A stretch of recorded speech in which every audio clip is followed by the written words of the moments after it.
Donald Trump's first phone call with Britain's Prime Minister was supposed to focus on diplomacy. Instead, according to a former top UK official, it took a bizarre turn into overweight foxes. The unexpected story reportedly left government officials struggling not to burst into laughter. Here's what happened. Donald Trump has never been known for predictable conversations, but according to one of Britain's most senior former government advisors, the U.S. president's very first phone call with Prime Minister Keir Starmer included one of his most unusual claims yet. The revelation came from Morgan McSweeney, who previously served as Starmer's chief of staff. Speaking to the BBC, McSweeney recalled the leader's first conversation after Starmer entered Downing Street.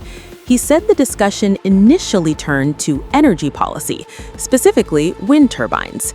That wasn't surprising.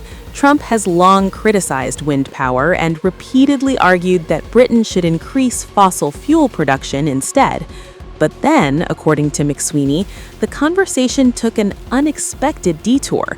Trump allegedly told Starmer that wind turbines were killing birds. He then claimed that foxes were eating those birds, and finally came the punchline.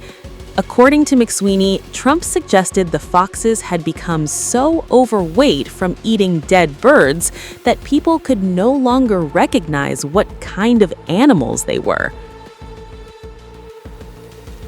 The bizarre image reportedly left British officials sitting in the room desperately trying not to laugh. McSweeney admitted everyone was struggling to keep a straight face.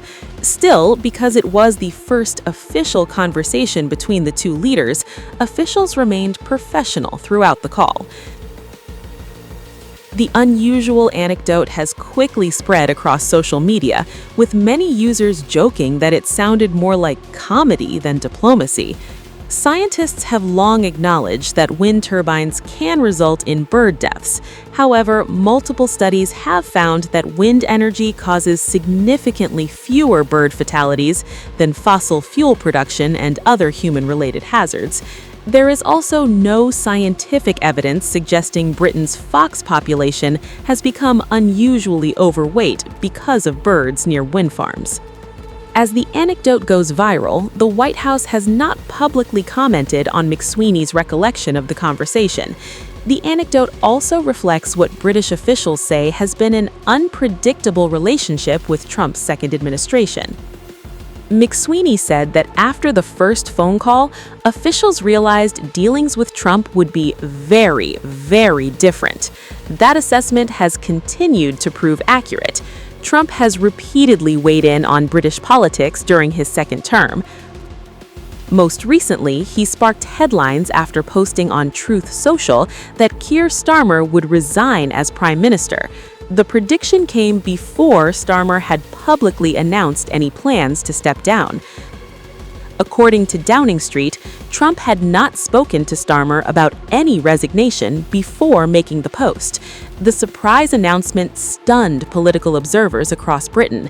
Veteran journalists described it as extraordinary, even by Trump standards. Now, with Britain preparing for a leadership contest, McSweeney's story about the Fat Foxes phone call has added another memorable chapter to the unusual diplomatic relationship between Washington and London. Whether discussing global politics or wildlife, Trump once again managed to leave officials talking long after the conversation had ended.